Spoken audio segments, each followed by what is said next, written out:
Oh, there you go. Okay.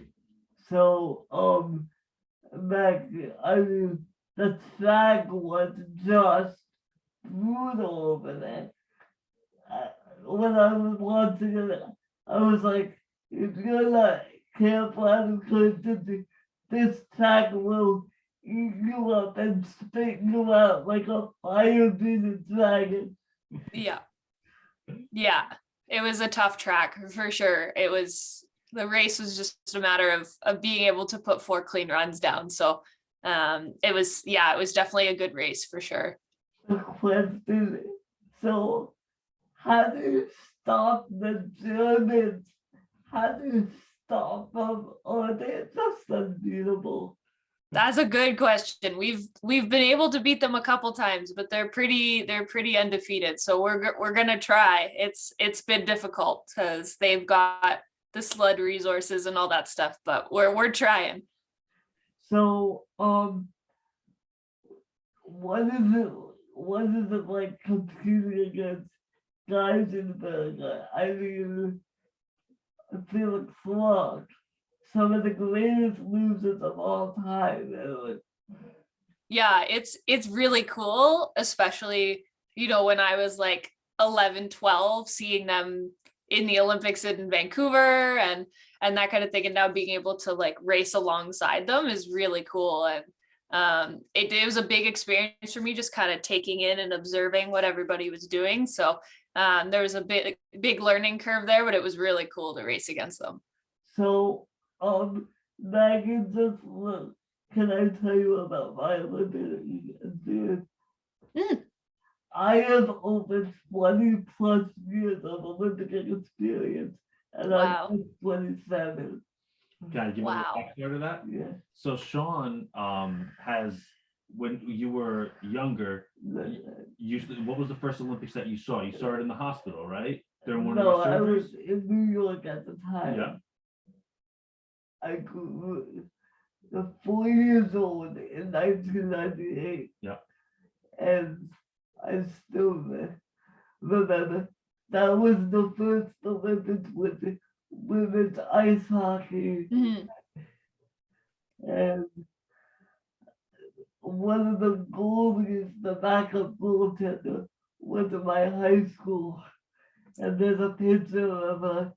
I even stopped to meet her in the middle of my English class. That's cool. Now, do you mind if I ask a question? Okay. Cool. So, we're from the United States, obviously, and luge is not something that is like readily available, at least where we live. And we don't, I mean, Sean knows the culture because he's a fanatic, but it's not something we necessarily see very often. So how is it that you got into luge? Because it's such a, From you know the answer? from the Vancouver Olympics, right? Yeah, you got it. Yeah, that was how I got into it. You're right, it's not something that's easily accessible in Canada either. And so I was kind of just transitioning out of soccer. I'd played soccer since I was like 2 years old. And so I was looking for something to do. And then I saw that and I was like, oh, that's cool. I should try it. And so By the way, my parents got me a public ride for Christmas and I took it and I loved it. And so my parents signed me up and yeah, you're right though. It's a very niche sport. So it's not I still get people that have no idea what it is. So That's very cool. Yeah. the thing I love about luge is like I have a lot of buddies from Facebook that are on there, like Christians, Abios from Latvia, Yeah. Katerina Svyakova from Slovakia, Yeah. Mika Servitor, Kevin Fitzlauer, who didn't make it. By the way, spare a thought for my buddy Kevin Fitzlauer. He's really unlucky. Yeah, it was unlucky. It was pretty unlucky. Yeah, he tested positive for COVID the day before his race, and so he wasn't able to compete. Oh, that's right. You were telling me about that. That's tough. It's like Yeah. So do you have Maggie, do you have any questions about what do you want to know about me being having a CP? Well, that's a good question. Actually, I do know a fair bit about it. My dad actually is the program director. He runs a hockey program, and they kind of just expanded. So they work with children with cognitive disabilities. So they've got Down syndrome, cerebral palsy, autism, all that kind of stuff. So I've kind of learned a lot about it, and I actually find it really fascinating. I want to be a doctor, so I know I'm a very analytical kind of person, and so I find all that stuff really, really fascinating. So, That's awesome. So Do you mind if I ask another question? go ahead. So to go back to the luge for a second, so Vancouver was 2010, right? Yeah. So I mean, you must have been, so that's only a 10-year difference between 12 years from now until then. So that's a pretty quick, is that like a pretty quick run for somebody to like see it and get interested in it and then be an Olympian within that amount of time? Like, that's pretty impressive. I would say so. Luge, generally your peak is kind of your mid to late 20s. So Wow. being 21, I'm kind of one of the younger ones in the field. And so, yeah, like I made the junior team at 15 and the senior team at 18. So it was pretty quick. Our group is pretty young, so that kind of helps, but it's a pretty quick turnaround. I'd say, yeah, that's incredible. Maggie, the reason why I like, so the reason why I like to take younger athletes under my wing is to like get that experience and like tell them my story. Like, Yeah, Sean's a huge advocate for disability rights, and then also he's so Sean and I have known each other for 12 years now. Yeah.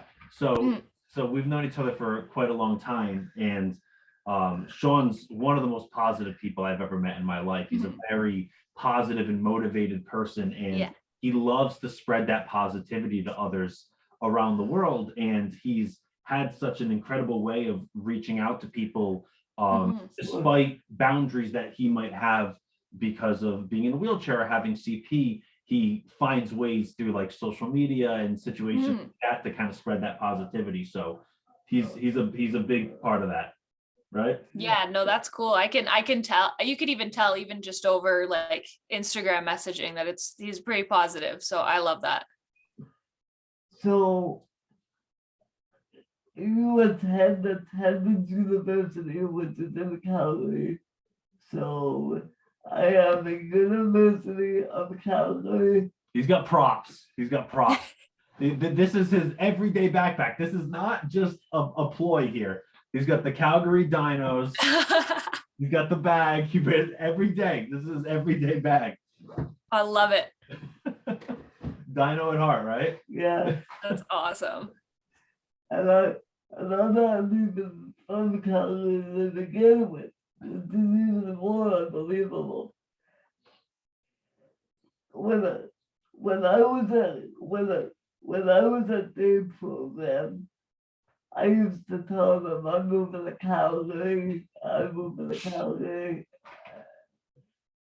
So have you ever competed in the United States? So I know there's a circuit, right? There's like a world circuit. The World Cup. The World Cup. But the only stuff in the US is like Lake Placid.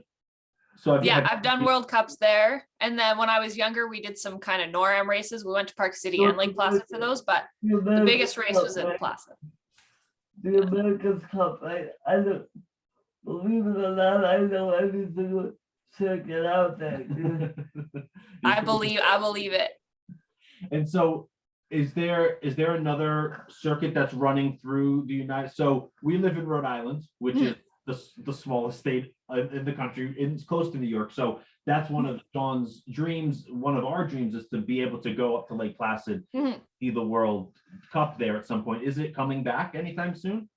That is the hope. We tried. We were very close to getting it this past season, and then the issue was just kind of with vaccinations and stuff. It was mostly because Russia's got a different vaccine, China's got, so that was the big issue. But we're hoping next year it'll be back.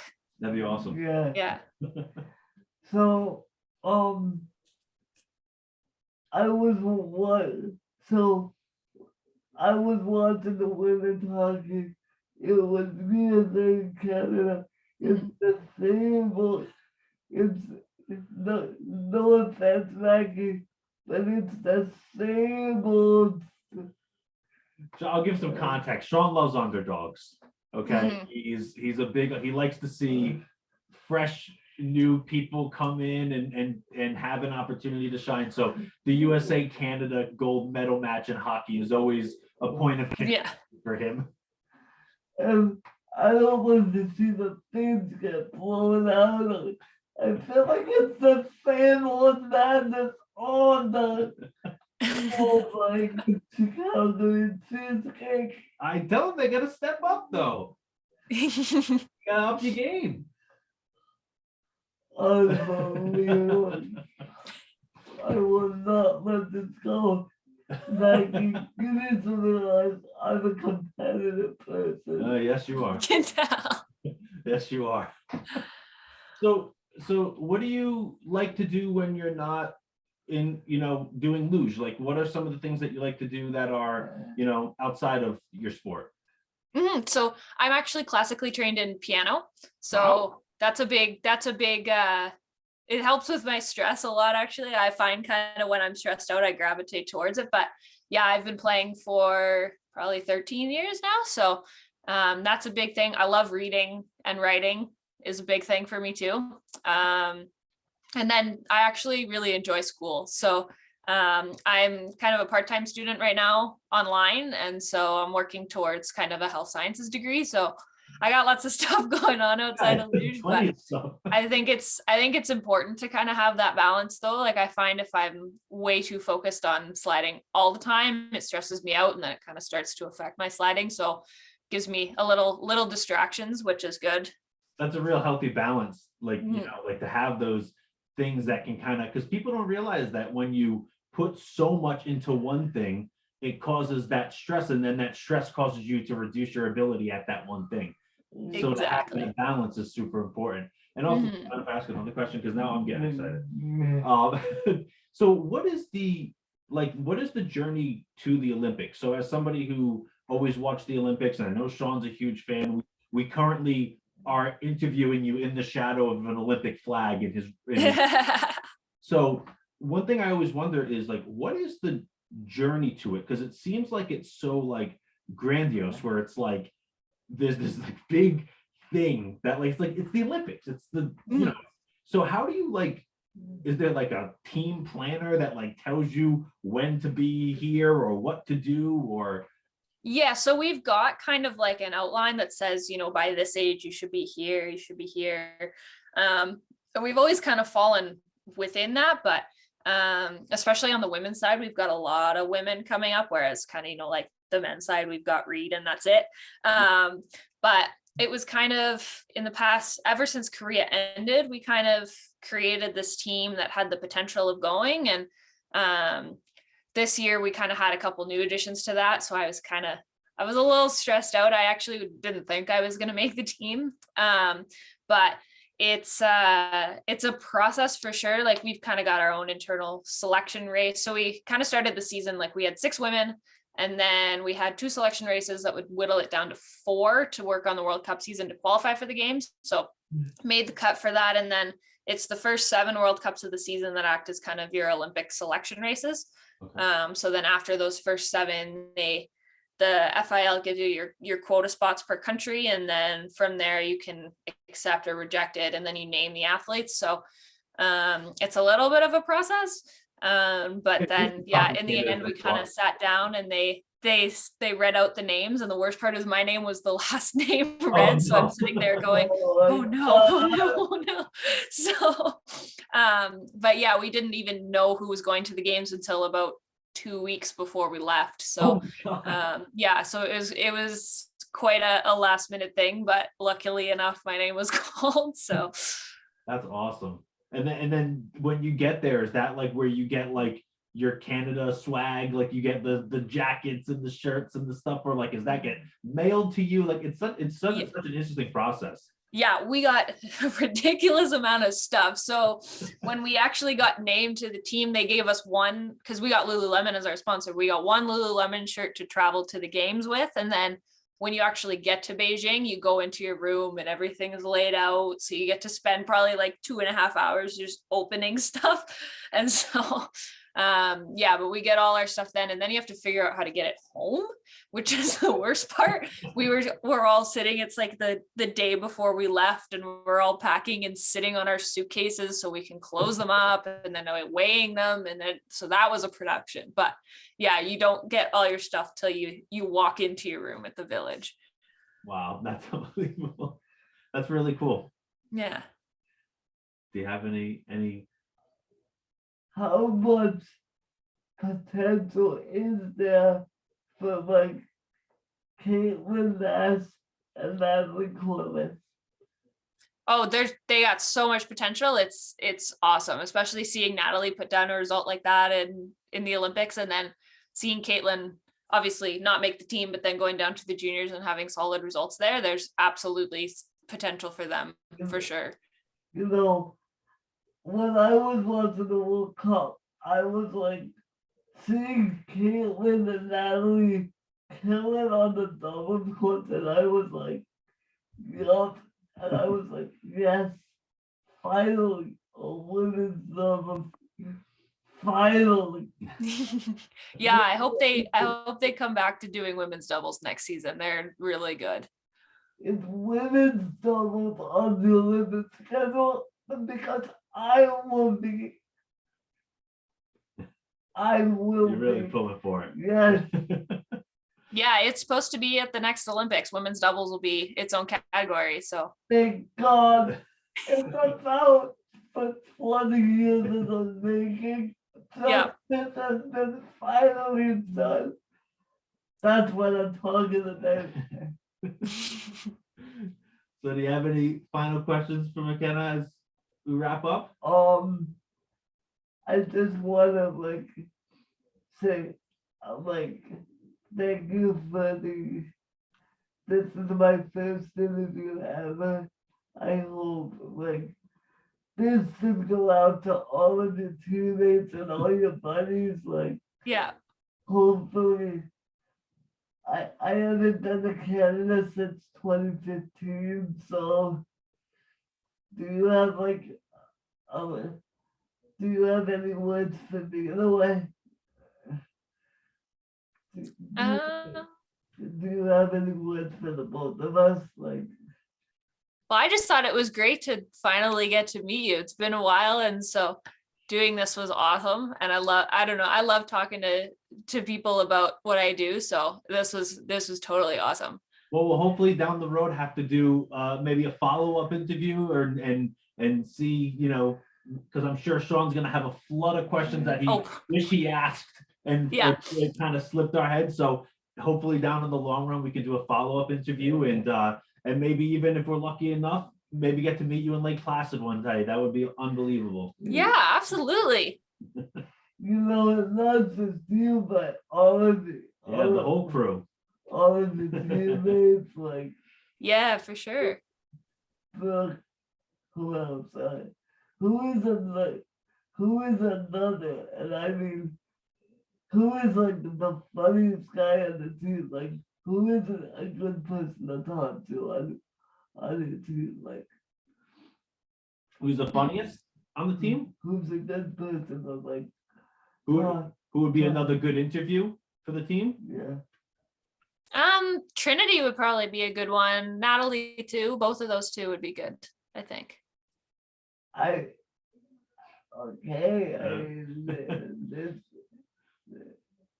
that. Ready? Yeah. All right, Makena, well, thank you so much, and best of luck in all of your athletics as well as academics and everything you got going on. We really, really, really appreciate you taking the time to thank you for having me. Do the interview, and we hope to stay in touch soon. Awesome, for sure. Thank you so much. You know where to find me. I do. Thank you, Makena. Have a great day. Thanks, you too. Bye.